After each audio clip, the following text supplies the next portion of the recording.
Bravo! 9 kebijakan ekonomi Jokowi selamatkan ekonomi PNS dan rakyat Indonesia, dari kredit ditunda hingga penurunan pajak. Dilansir dari Kompas.com, Presiden Joko Widodo menegaskan pandemi COVID-19 tak hanya terkait dengan kesehatan dan keselamatan, namun juga dampak ekonomi yang mengikutinya. Untuk menyelamatkan ekonomi di tengah pandemi ini, Jokowi pun mengumumkan 9 kebijakan yang ia sampaikan pada Selasa 24 Maret 2020. Pemerintah terus bekerja keras untuk mengantisipasi hal ini, untuk mengatasi daya beli masyarakat, untuk mengurangi risiko PHK, dan mempertahankan produktivitas ekonomi, produktivitas masyarakat di seluruh wilayah tanah air Indonesia, kata Jokowi. Dan berikut sederet kebijakan yang diambil Presiden Jokowi untuk menyelamatkan ekonomi Indonesia. Yang pertama, Presiden Jokowi perintahkan semua menteri gubernur, bupati, dan wali kota untuk memangkas rencana belanja yang tidak diprioritaskan di APBN maupun di APBD. Anggaran perjalanan dinas, pertemuan-pertemuan yang tidak perlu, dan belanja lainnya yang tidak langsung oleh masyarakat harus dipangkas. 2. Kementerian dan lembaga di pusat serta juga pemerintah daerah provinsi, kabupaten, dan kota harus melakukan refocusing kegiatan dan melakukan relokasi anggaran untuk mempercepat penanganan COVID-19, baik terkait dengan isu-isu kesehatan maupun yang terkait dengan isu-isu ekonomi.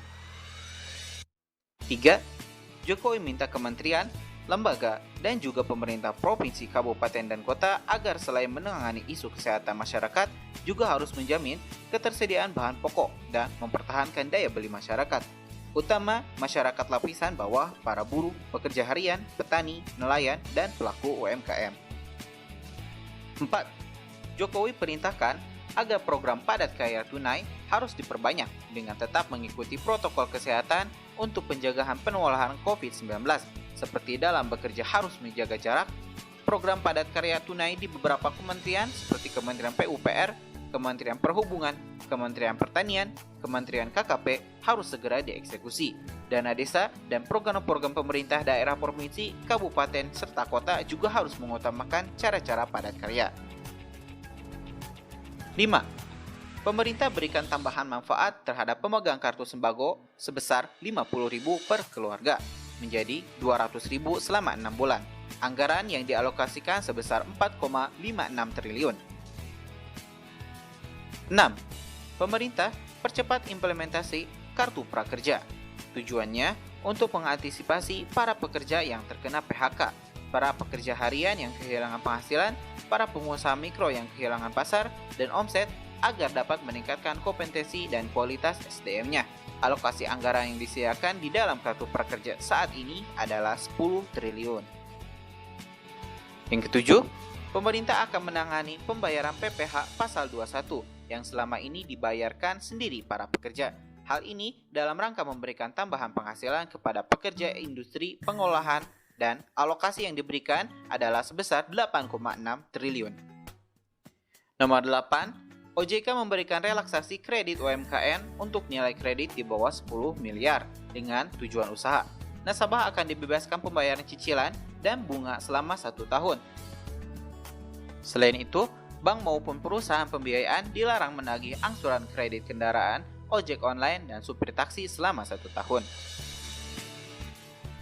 Dan yang terakhir, yang ke-9, pemerintah memberikan 2 stimulus untuk masyarakat berpenghasilan rendah (MBR) yang sedang melakukan kredit kepemilikan rumah bersubsidi. Pemerintah memberikan subsidi selisih bunga selama 10 tahun. Jika bunga di atas 5%, maka selisih bunganya akan dibayarkan pemerintah.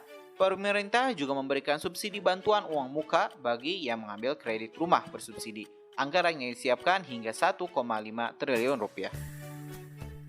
Di akhir penyampaiannya, Jokowi pun mengajak jajaran pemerintah baik di pusat, daerah, sampai level kelurahan dan desa untuk gotong royong menghadapi tantangan ekonomi di tengah pandemi ini. Percayalah, kita bangsa besar, kita bangsa petarung, bangsa pejuang, insya Allah kita bisa, insya Allah kita mampu menghadapi tantangan global yang berat saat ini. Tutup Jokowi.